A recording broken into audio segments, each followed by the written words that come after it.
Alright folks, welcome back. I just want to make a video going over what silver's price is doing right now and why.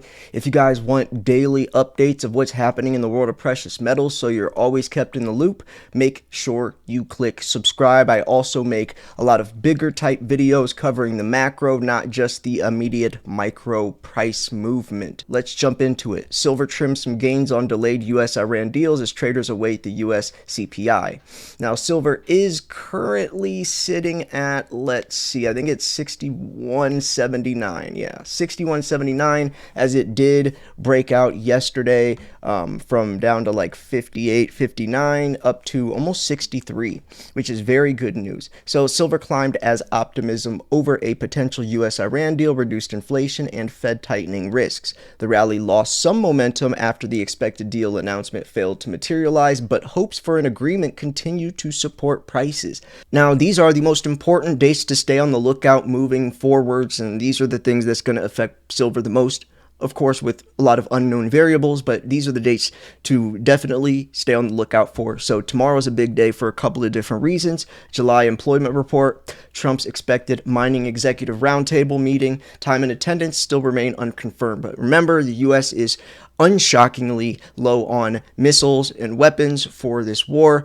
Now, we know there's a massive silver shortage, and this silver crisis has been dragging through the military for several decades now, and I think it's finally catching up, especially with Operation Epic Fury. So trying to get a hold of silver, and I'm sure other metals and materials is very important right now in Trump's mind. So August 12th, we have the July CPI and real earnings. August 13th, July PPI. August 18th, July import and export prices. August 18th, July industrial production. August 19th, minutes from the July 28-29 FOMC meeting. And then August 26th, July PCE inflation and second quarter GDP. And then we have September 15th through 16th FOMC meeting with decision expected September 16th at 2 p.m. So those are all very big things to stay on the lookout for. All of those dates people will be anticipating and looking forwards to. So yeah, there's a lot happening, and you'd better be in the know, because all of that stuff will affect the price of silver to some extent. But always remember, there is the unknown variables, especially with like this war going on and Trump maybe throwing out other details about it, plus other things as well. So the rally has lost some momentum after the expected deal announcement failed to materialize, but hopes for an agreement continue to support prices. The next major catalyst is next week's US CPI report, with hotter than expected inflation likely weighing on silver through higher rate hike expectations, while softer inflation could extend the rally. Like I was just mentioning, the next week's CPI report, that's big. People are looking forward to it. People are speculating on what they're actually going to say. That's all an assumption and guessing, but that stuff is real, along with tomorrow as well. So fundamental overview, silver's rallied steadily in the past couple of days as the expectations for a US-Iran deal grew stronger. In fact, on Tuesday, Qatari mediators said that the language for a possible US-Iran agreement had been drafted, and US Treasury Secretary Bessent confirmed that an Iran deal could have come as soon as yesterday and would have included the reopening of the Strait of Hormuz. The gains started to get trimmed late yesterday, though, probably because the anticipated timeline for the deal passed without an announcement. Nevertheless, the hopes for a deal will likely keep the market supported for now, unless we get another escalation. The next test will come next week with the release of the US CPI report. The data will be critical for the September FOMC decision and the Jackson Hole Symposium. A hot report will likely trigger a sell-off in silver, with traders increasing rate hike bets. A softer report, on the other hand, would reduce further risk of Fed tightening and give silver another boost. So really, we just have to wait. And I actually did want to show you guys this real quick. This is it's a short article, but it's very relevant. So it's an article that came out yesterday. Why is silver outperforming gold? A 6-year deficit. Now, silver's outperforming gold because a 6-year structural supply deficit is now colliding with industrial demand. Like I say, that silver's a double-edged sword, but that sword could also kill two things on both sides, or hurt it, right? It's the best of both worlds, but also could be the worst of both worlds, just depending on the circumstances.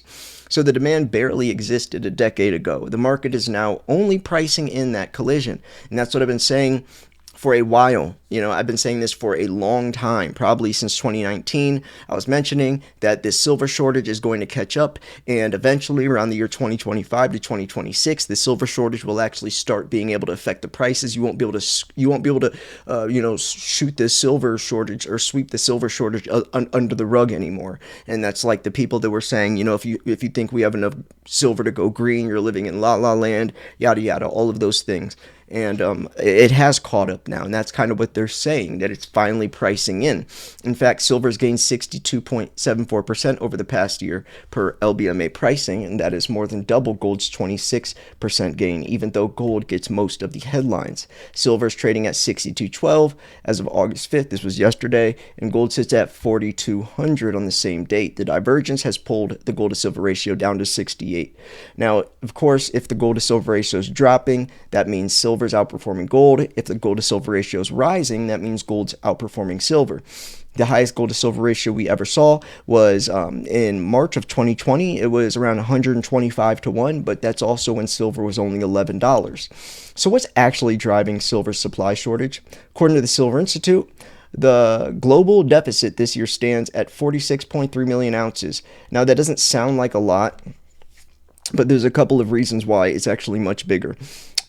Well, first, the most important is it's the sixth year. So it's about almost a billion ounces, if not more than a billion ounces in the red the last 5 to 6 years. Plus, these numbers are not accurate because the Silver Institute does not incorporate military or aerospace, which are bigger sectors than the top official sector that the Silver Institute reports on, which is, of course, photovoltaics and EVs, right? Solar panels, all that stuff. Well, military and aerospace are bigger sectors than that. But so actually, the shortage could be much bigger.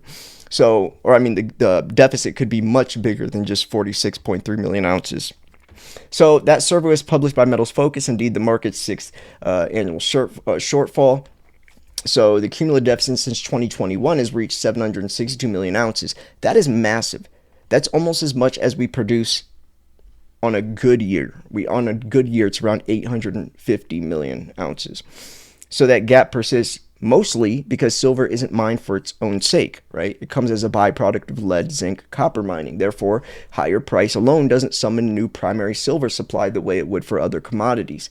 You can't just drill your way through a 6-year hole when drilling decision belongs to a copper company, especially when you have China banning other things like sulfuric acid. And actually, me even saying this will probably flag this video for some reason anytime I talk about China or other countries doing these types of things, and I say specific words with it, it flags this video as election advertising, interestingly enough.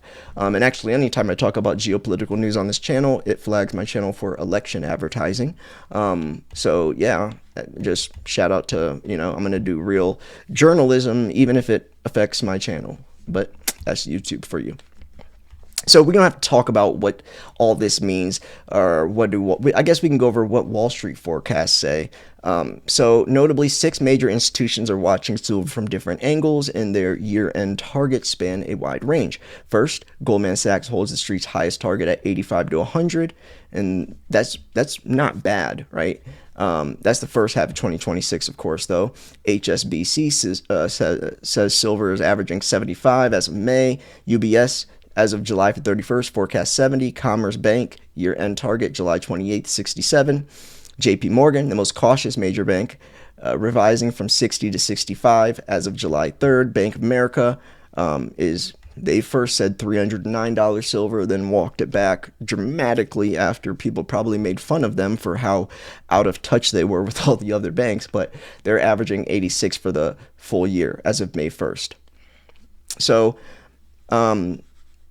yeah, why does this matter beyond the price chart? Importantly, none of this depends on Fed announcement or a headline out the Middle East. Real yields are historically elevated right now, not falling. This doesn't fit the textbook precious metals trade where cheap money pushes investors towards gold or silver. Instead, a physical market where consumption has outrun mining for a 6th straight year is repricing in front of you. And that's big. That's massive.